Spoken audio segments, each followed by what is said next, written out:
যদি আপনি এর উপরে যদি আপনি কাপড় পরিধান করেন তাহলে আপনাকে জাহান্নাম যেতে হবে।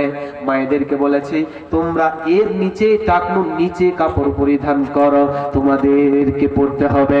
পুরুষদেরকে বলছে তোমরা উপরে পড়ো, তোমরা উপরে পড়ো।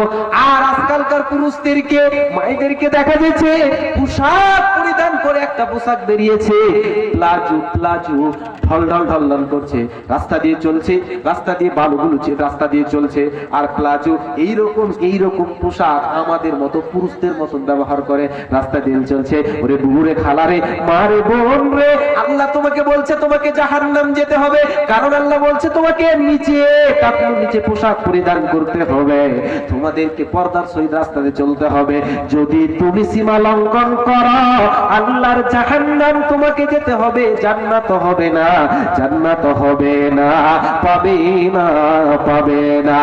নবীজি বললেন পৃথিবীতে সব চাইতে আল্লাহর নবীর কাছে আনসারীদের ব্যক্তির ভিতরে একজন নবীজির কাছে এসে বললেন ইয়া রাসূলুল্লাহ পৃথিবীতে সবচাইতে উত্তম মুমিনকে আপনি বলে দেন।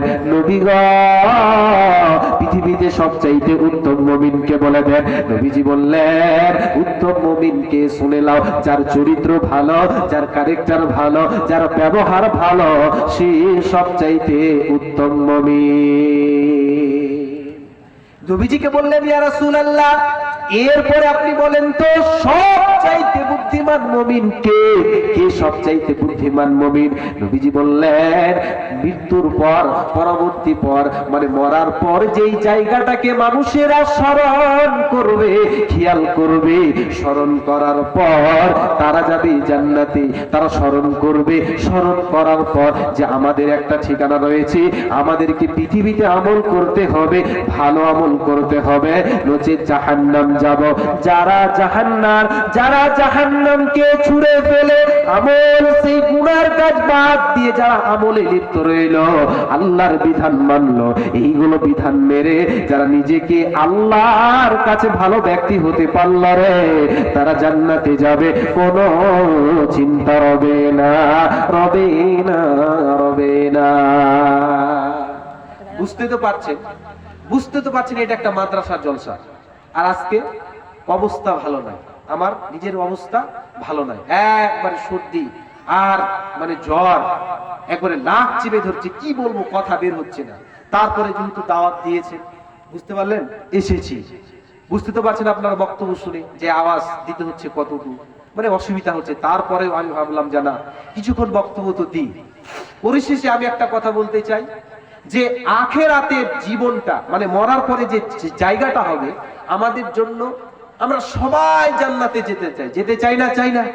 সবাই জান্নাতে যেতে চাই। এই জন্য আমরা জান্নাতে যেতে গেলে কিছু আমাদেরকে কর্ম করতে হবে, আমল করতে হবে। তার মধ্যে একটা বড় মানে একটা জিনিস দান, সদকা, খয়রাত।